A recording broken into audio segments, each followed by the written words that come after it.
गुजरात की सरकार ने, मध्य प्रदेश की सरकार ने, उत्तर प्रदेश की सरकार ने, छत्तीसगढ़ की सरकार ने, बिहार की सरकार ने, कोई ऐसी सरकार नहीं है जिन्होंने ये कॉरपोरेट के लिए, इंडस्ट्रीज के डेवलपमेंट के लिए सस्ते दर पे जमीनें ना दी हो।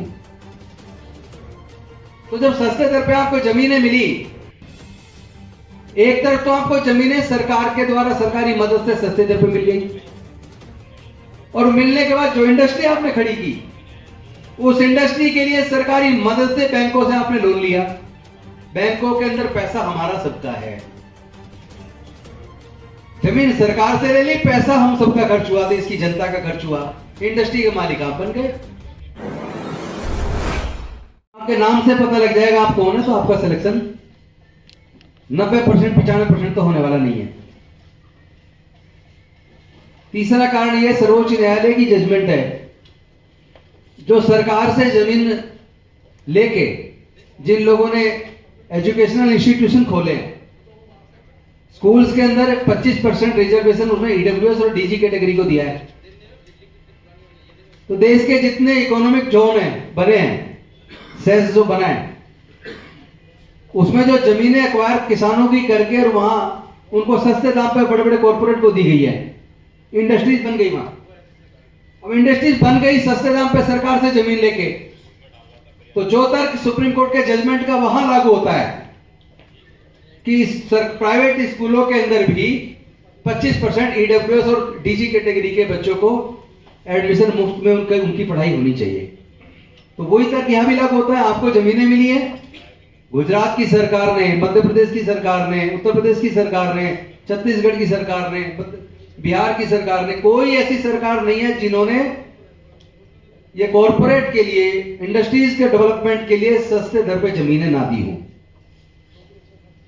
तो जब सस्ते दर पे आपको जमीनें मिली, एक तरफ तो आपको जमीनें सरकार के द्वारा सरकारी मदद से सस्ते दर पे मिल गई, और मिलने के बाद जो इंडस्ट्री आपने खड़ी की, उस इंडस्ट्री के लिए सरकारी मदद से बैंकों से आपने लोन लिया। बैंकों के अंदर पैसा हमारा सबका है, जमीन सरकार से ले ली, पैसा हम सबका खर्च हुआ, देश की जनता का खर्च हुआ, इंडस्ट्री के मालिक आप बन गए।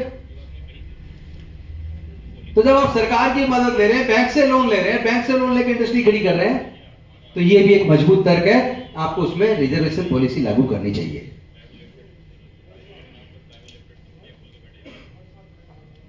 और इसके साथ साथ मैं मानता हूं कि अगर भारत को ओवरऑल डेवलपमेंट करना है, कुछ लोग, कुछ जातियां अगर डेवलप कर जाएंगी, देश डेवलप नहीं होगा, देश पीछे छूट जाएगा।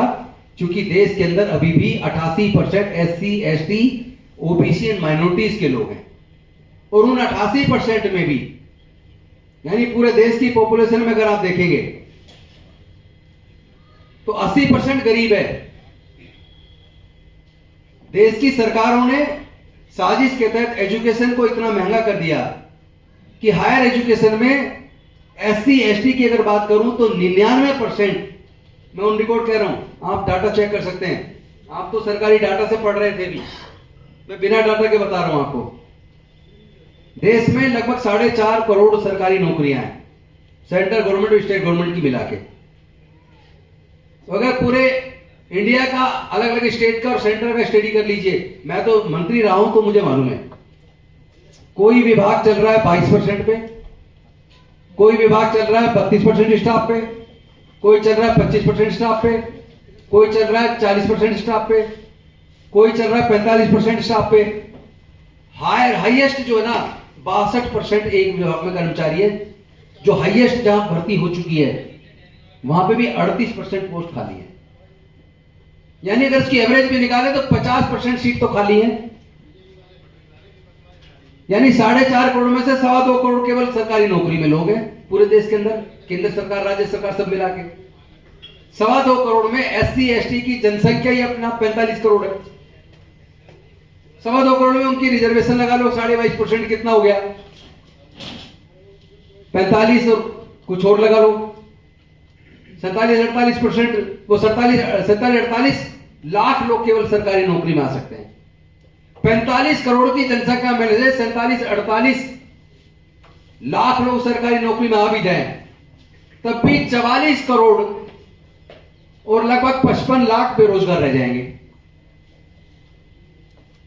अगर मैं दिल्ली के इंजीनियरिंग कॉलेज की डीटीयू की बात करूं तो उसमें एक साल की फीस, केवल एक साल की केवल फीस 2.5 लाख रुपया है। एनएसयूटी की 2.5 लाख रुपया है। National law university Dwarka 2.5 lakh से भी ऊपर है। हॉस्टल का खर्चा अलग है, खाने का खर्चा, किताबों का खर्चा, ट्रांसपोर्ट का खर्चा और जोड़ लीजिए। यानी एक डिग्री करने के लिए, इंजीनियरिंग की डिग्री आपको करनी है, आपको बच्चे को तो कम से कम चाहिए 15 लाख। लॉ की डिग्री करनी है तो चाहिए 20 लाख। और अगर आईआईएम करना है, आईआईएम से एमबीए करना है तो आपको चाहिए 50 लाख। और देश में एससी एसटी के 99% लोग, ओबीसी के 95% लोग और माइनॉरिटीज के भी लगभग 95% लोग ऐसे जो जिनके माँ बाप की पूरे परिवार की इनकम अगर जोड़ ली जाए तो हर महीने पूरे देश का डाटा अगर आप देखेंगे तो 3,000 रुपए से लेकर 20,000 रुपए के बीच है।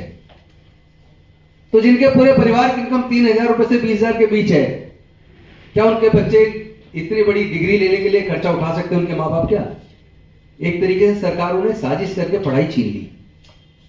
और दूसरी तरफ सरकारी संस्थानों को प्राइवेटाइज कर दिया, नौकरियां सब चली गई, नौकरियां भी खत्म कर दी। और ऊपर से सब कुछ प्राइवेट होता जा रहा है। प्राइवेट सेक्टर में अगर रिजर्वेशन नहीं होगा तो भारत का वो समाज जो लगभग 88% है, जो पिछड़ गया है, वो मुख्य धारा में नहीं आ पाएगा। इसका मतलब केवल वो समाज नहीं पिछड़ेगा बल्कि पूरा देश पिछड़ जाएगा। तो पूरे देश को अगर तरक्की करनी है तो पूरे देश में रहने वाले सभी जाति वर्ग के लोगों को लेकर साथ आगे बढ़ना पड़ेगा। ये सरकारों की जिम्मेदारी है।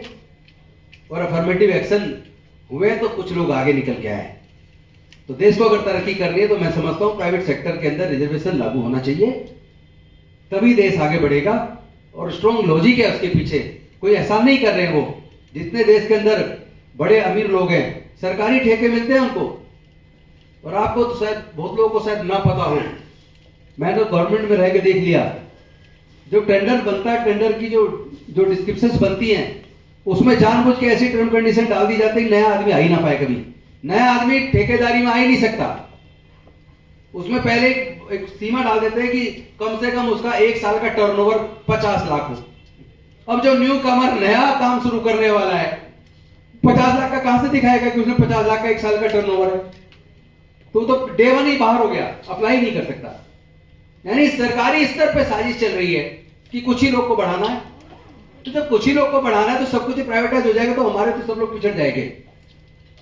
इसीलिए मैं समझता हूं स्ट्रांगली, मैं इस मुद्दे को सपोर्ट करता हूं। और 25 दिसंबर को 1 बजे जंतर मंतर भी स्ट्रांगली हम इस बात को रखेंगे कि प्राइवेट सेक्टर में रिजर्वेशन होना चाहिए।